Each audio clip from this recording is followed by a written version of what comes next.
BJP নেতা তথা মন্ত্রী সুকান্ত মজুমদারের পাল্টা সভা তৃণমূলের। সভার আগে সুকান্ত মজুমদারের চামড়া তুলে নেওয়ার স্লোগান তুলে গঙ্গাজল ছিটিয়ে শুদ্ধিকরণ করা হয় সভা মঞ্চ। সভা থেকে বিজেপি নেতাদের ঘরে আটকে রাখার হুঁশিয়ারি দেন রাজ্যের মন্ত্রী বীরবাদা হাসদার। এদিন বাগডোগরায় এসআইয়ের বিরুদ্ধে প্রতিবাদ সভা করে একের পর এক ভাবে বিজেপি নেতাদের ক্ষোভ প্রকাশ করেন তৃণমূল নেতারা। গত শনিবার বাগডোগরায় সভা করে বিতর্ক মন্তব্য করেন কেন্দ্রীয় মন্ত্রী সুকান্ত মজুমদার। সভাধিপতিকে জমি মাফিয়া মন্তব্য করা নিয়ে আন্দোলন শুরু করে তৃণমূল। পাশাপাশি সুকান্তের বিরুদ্ধে থানায় ও মানহানি মামলা করা হয়। এদিন এই সভায় ছিলেন শিলিগুড়ি মেয়র গৌতম দেব, জেলা চেয়ারম্যান সঞ্জয় ট্রিব্যাল, সভাধিপতি তথা জেলা কোর্ট অরুণ ঘোষ সহ অন্যান্যরা। এদিন হাইকোর্টে শ্রমিক ভট্টাচার্যের ধাক্কা নিয়ে বীরবাহা জানান, পশ্চিমবঙ্গে যে কোনো প্রকারের ক্ষমতায় আসতে চাইছে বিজেপি। পশ্চিমবঙ্গের মানুষ বোকা নয়, ওদের ভোট দেবে না। কেন্দ্রীয় বাহিনীকে নামিয়ে শেষ ষড়যন্ত্র করার চক্রান্ত করছেন, তা বিফলে যাবেন। এসআইয়ের কারণে মৃত্যু নিয়ে 26-এ ফল পাবে বিজেপি।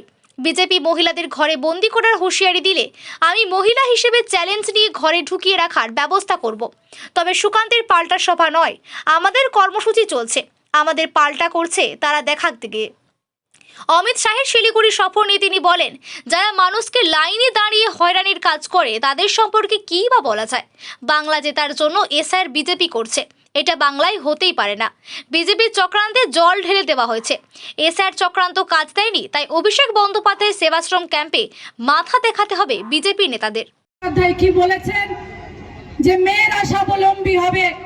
আজকে লক্ষ্মীর ভান্ডার থেকে আরম্ভ করে স্বাস্থ্য সাথী প্রত্যেকটা জায়গায় মহিলাদেরকে অগ্রাধিকার দেওয়া হচ্ছে।